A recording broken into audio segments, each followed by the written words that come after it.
Mong problemahin, wag mong trabahuhin yung hindi mo trabaho. Kasi yung trabaho mo nga hindi mo maayos eh.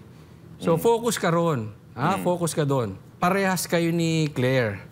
Na ano kayo eh, palibasa kay Claire, sasabihin niya, may peace and order, mapayapa ang kalsada dahil paglabas niya ng bahay, walang nagsasaksakan.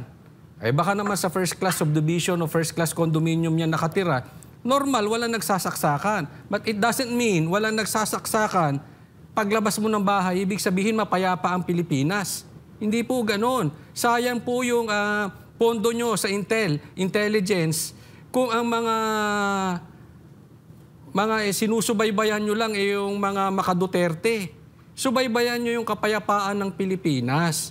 Hindi porket may mga nag-aaway na Chinese, yun na yung kabuuan.